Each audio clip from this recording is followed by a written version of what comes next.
Magnesium, we're dumping it in HCl, we produce hydrogen gas, magnesium chloride.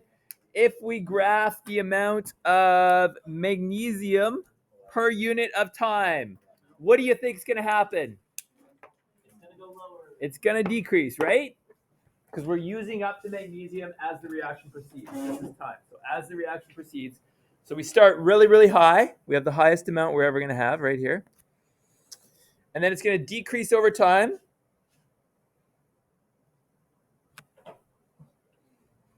Do we draw a straight line? No. It goes fast at first.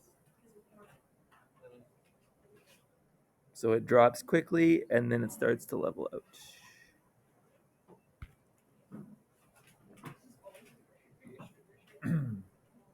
Because the rate is changing. All right?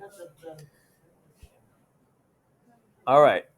What if we graphed the amount of, or the volume of hydrogen gas being produced? What would that curve look like? So we start off with how much? 0, because we're measuring hydrogen gas. We start at 0, and then it increases, and then it starts to level out. Right? Because it's going to increase fast, right? As we use up lots of this quickly, it increases fast, and then it levels out. Does that make sense? What type of graphs do those look like, Math 12 people? Logarithmic and exponential. Nice. You'll get there. Not that I'm going to ask you that, but anyway. All right. What? Bonus question? Logs bonus question?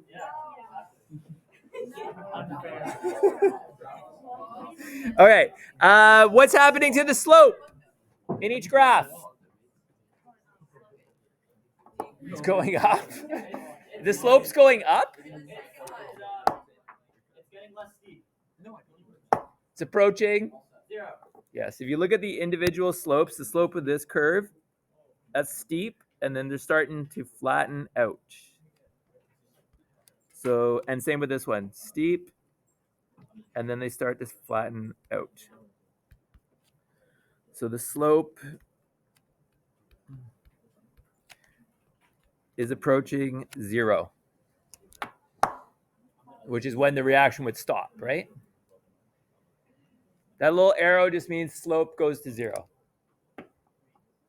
Yes, that's my calculus coming out at me right now.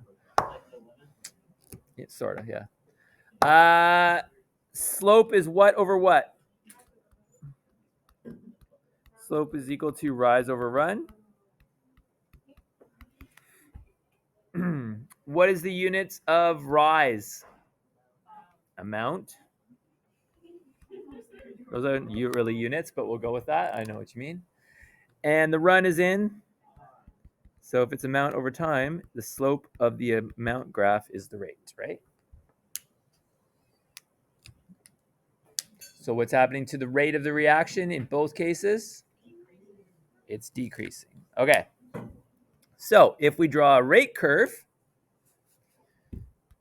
the slope initially on both is very high, right? So the rate is very fast.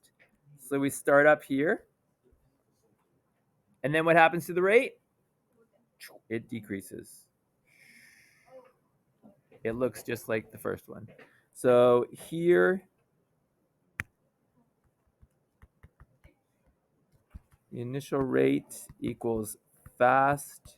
Why is it fast initially? A lot of concentration, collisions, etc. Equals lots of,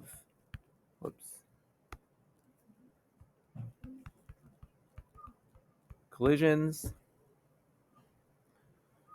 In this section, we get a sharp decrease in the rate.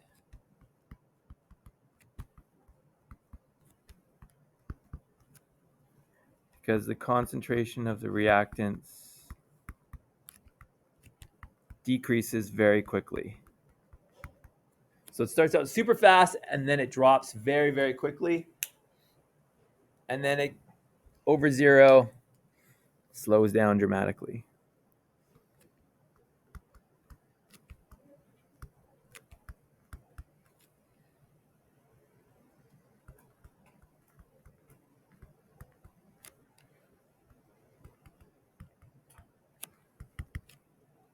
I'll just leave it at that.